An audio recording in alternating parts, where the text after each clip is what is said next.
क्या गया है तुम्हारा जो तुम रोते हो? तुम इस संसार में क्या लाए हो जो तुमने खो दिया? तुमने क्या पैदा किया जो खो दिया? क्योंकि तुमने जो भी लिया यही से तो लिया, जो भी दिया यही पर दिया। आज जिसे तुम अपना कह रहे हो कल किसी और का था और परसों किसी और का होगा। फिर क्यों रोते हो? परिवर्तन ही इस संसार का नियम है। यह प्रकृति है जो सभी गतियों का कारण बनती है। अहंकार से मोहित मूख उस धारणा को धारण करता है जो कहती है मैंने किया। गर्मी और ठंड, सुख और दर्द की भावना इंद्रियों के अपनी वस्तुओं के संपर्क के कारण होती है।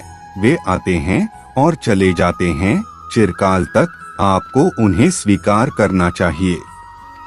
पूर्ण लगन के साथ अपना कार्य करो, लेकिन उसके फल की इच्छा मत करो, क्योंकि जब आप फल की इच्छा करते हैं तब कहीं न कहीं आप अपने कार्य में पूर्ण रूप से समर्पित नहीं हो पाते। गति के लिए चरणों पर ध्यान देना आवश्यक है, किंतु प्रगति के लिए सदैव आचरण पर ही ध्यान देना चाहिए। प्रकृति द्वारा निर्धारित कर्तव्य का पालन करते हुए व्यक्ति ने कोई पाप नहीं किया। जिसका मन उसके वश में नहीं है, उसके लिए उसका मन शत्रु के समान है। वो मूर्ख है जो प्रेम को बकवास कहते हैं। प्रेम इस दुनिया की जड़ है जिससे दुनिया बनी है। अपनी इच्छा की शक्ति से अपने आप को नया आकार दें। अपने आप को कभी भी स्व इच्छा से नीचा न होने दें। बुद्धिमान अपनी चेतना को एकीकृत करते हैं और कर्म के फल के प्रति आसक्ति को त्याग देते हैं। मनुष्य अपने विश्वास से निर्मित होता है। जैसा वो विश्वास करता है वैसा वो बन जाता है। कर्म का वास्तविक लक्ष्य आत्मा का ज्ञान है। हम जो कुछ भी हैं वह हमने जो सोचा है उसका परिणाम है। हम अपने विचारों से बने हैं, हम अपने विचारों से ढाले जाते हैं। ऐसा कोई समय नहीं था जब मैं नहीं था, न आप, न ही इनमें से कोई राजा, न ही कोई भविष्य है जिसमें हम नहीं रहेंगे। अपरिपक्व लोग सोचते हैं कि ज्ञान और क्रिया अलग अलग हैं, लेकिन बुद्धिमान उन्हें एक ही मानते हैं।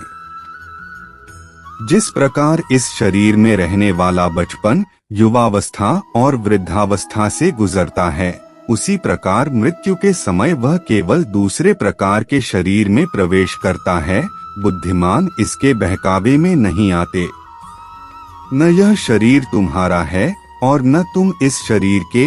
यह शरीर तो अग्नि, जल, वायु, पृथ्वी, आकाश से बना है और इसी में मिल जाएगा, परंतु आत्मा स्थिर है। फिर तुम क्या हो? तुम अपने आप को मुझे अर्पित करो। यही सबसे उत्तम सहारा है। जो इसके सहारे को जानता है वह भय, चिंता, शोक से सर्वदा मुक्त है। जो कर्म में अकर्म देखता है और अकर्म में कर्म देखता है वह चतुर है। इच्छाओं में कमी ही सुख की कुंजी है। कोई भी व्यक्ति जो अच्छा काम करता है उसका कभी भी बुरा अंत नहीं होगा, चाहे यहाँ या आने वाले संसार में। जो पहले विष जैसा लगता है लेकिन अंत में अमृत जैसा स्वाद लेता है, यह सत्व का आनंद है जो स्वयं के साथ शांति से पैदा हुआ है। उम्मीद ही आपको रिश्ते में कमजोर बनाती है। उम्मीद का जन्म आपके मन में ही होता है।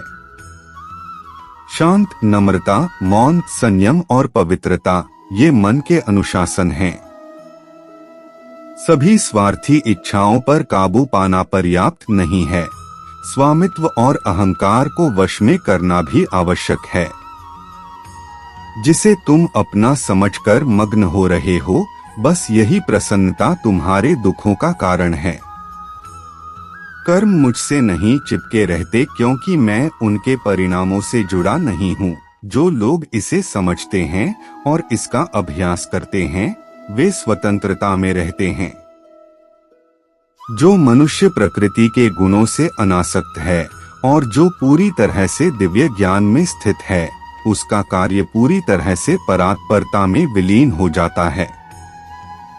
अभी निराश मत हो, क्योंकि तेरा वक्त कमजोर हो सकता है, तू नहीं। भले ही दुर्बलता ईश्वर द्वारा दी जाती है, लेकिन गरिमा मनुष्य के मन को स्वयं निर्मित करती है। अंत में सभी आत्माओं को परमात्मा में मिल ही जाना है, यही तो आत्मा का अंतिम लक्ष्य है। सभी जीव मुझ में हैं और मैं सभी जीवों में हूँ। तुम्हारे कर्म ही तुम्हारे भाग्य के निर्माता है। तुम्हारा मोह ही तुम्हारे दुखों का महान कारण है। आज वो तुम्हारा है, कल वो किसी और का होगा, इसलिए व्यर्थ का पछतावा मत करो। वर्तमान में जीना और उसका अनुभव ही जीवन है। आत्मा अमर है, न तो इसे कोई शस्त्र काट सकता है और न ही अग्नि इसे जला सकती है। जल इसके तेज को बुझा नहीं सकता और न ही वायु इसे सुखा सकती। किसी और के जीवन की नकल को पूर्णता के साथ जीने की तुलना में अपने भाग्य को अपूर्ण रूप से जीना बेहतर है। आप बुराई से कुछ समय के लिए बच सकते हो, लेकिन बुराई तो तुम्हें हजारों की भीड़ में भी तुम्हें ढूंढ लेगी, जैसे गायों की झुंड में बछिया अपने माँ को ढूंढ लेती है। सभी जीवों का निर्माता मैं हूँ। किसी जीव को कष्ट देकर तुम मुझे खुश कैसे देख सकते हो? कृष्ण का सेवक बनकर ही जीवन सफल होता है। चिंता नहीं, चिंतन करो। घमंड व्यक्ति को ले डूबता है। मैं विधाता होकर भी विधि के विधान को टाल नहीं सकता। मन सफेद कपड़ा है, इसे जिस रंग में डुबाओगे वही रंग चढ़ जाएगा। उठो, श्री कृष्ण के चरणों का वंदन करो। लज्जा और अभिमान छाड़ दो, मन को निर्विकल्प कर लो और वृत्ति को सावधान करके हरिचरणों का वंदन करो।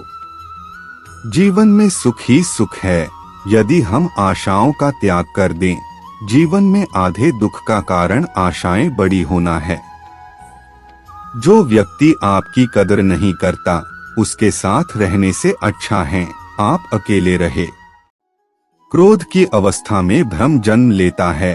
भ्रम बुद्धि को नष्ट कर देती है और बुद्धि के नष्ट होते ही व्यक्ति का पतन हो जाता है। मैं सभी प्राणियों को समान रूप से देखता हूँ। मेरे लिए कोई बड़ा छोटा, अमीर गरीब नहीं है।